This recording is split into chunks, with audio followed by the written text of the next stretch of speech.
MLA PB ശ്രീനിജനെതിരെ vigilance അന്വേഷണം. കുന്നത്തുനാട് മണ്ഡലത്തിൽ PB Sreenijan MLA ആയിരിക്കെ നടപ്പിലാക്കിയ സ്റ്റേറ്റ് വിദ്യാഭ്യാസ പദ്ധതിയിലെ സാമ്പത്തിക ക്രമക്കേടുകളെക്കുറിച്ച് വിജിലൻസ് പ്രാഥമിക അന്വേഷണം ആരംഭിച്ചു.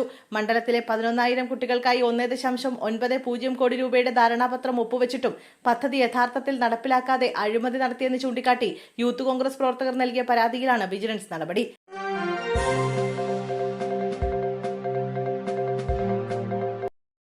ശബരിമല സ്വർണ്ണക്കൊള്ള. മുൻ ദേവസ്വം പ്രസിഡന്റ് PS പ്രശാന്ത് ഉൾപ്പെടെയുള്ളവർ പ്രതിപട്ടികയിലേക്ക്.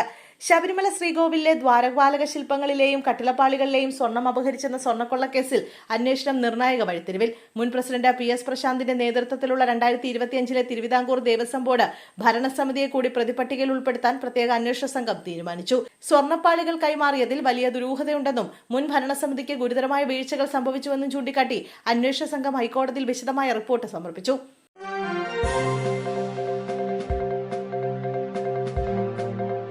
അട്ടപ്പാടിയിൽ അബദ്ധത്തിൽ വിഷക്കായ കഴിച്ച 2 കുട്ടികൾ ആശുപത്രിയിൽ. വെള്ളിയാഴ്ച വൈകിട്ട് വീടിന് സമീപത്ത് കളിക്കുന്നതിനിടയിലാണ് കുട്ടികൾ വിഷക്കായ കഴിച്ചത്. അട്ടപ്പാടി പുതൂർമലെ ചുണ്ടപ്പെട്ടിയിൽ സുബ്രഹ്മണ്യൻ മല്ലിക ദമ്പതികളുടെ 5ഉം 2ഉം വയസ്സുള്ള കുട്ടികളാണ് വിഷക്കായ കഴിച്ചത്. ശാരീരിക അസ്വസ്ഥതകൾ അനുഭവപ്പെട്ടതിനെ തുടർന്ന് കുട്ടികളെ ആശുപത്രിയിൽ പ്രവേശിപ്പിച്ചു. ആദ്യം കോട്ടത്തറ ആശുപത്രിയിൽ എത്തിച്ചെങ്കിലും പിന്നീട് പാലക്കാട് ജില്ലാ ആശുപത്രിയിലേക്ക് കുട്ടികളെ മാറ്റിയിരുന്നു. ആരോഗ്യസ്ഥിതി മോശമായതോടെ ഇവരെ തൃശൂർ മെഡിക്കൽ കോളേജ് ആശുപത്രിയിലേക്ക് മാറ്റി. കുട്ടികൾ അപകടനില തരണം ചെയ്തതായി മാതാപിതാക്കൾ അറിയിച്ചിട്ടുണ്ട്.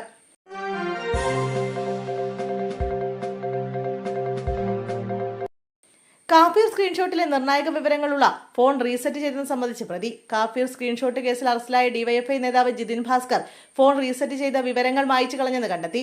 ജില്ലാ ഫോറൻസിക് ലാബിലെ പരിശോധനയിലാണ് സ്ഥിരീകരണം. ഫോണിലെ വിവരങ്ങൾ മായ്ച്ച് റീസെറ്റ് ചെയ്തതായി ചോദ്യം ചെയ്യലിൽ ജിതിൻ ഭാസ്കർ സമ്മതിച്ചു. ഫോൺ വിദഗ്ധ പരിശോധനയ്ക്കായി തിരുവനന്തപുരത്തെ ഫോറൻസിക് ലാബിലേക്ക് അയക്കും.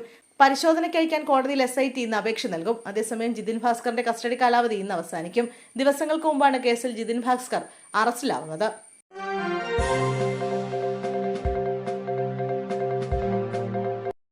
വീണയുടെ ചോദ്യം ചെയ്യലിൽ തടസ്സം.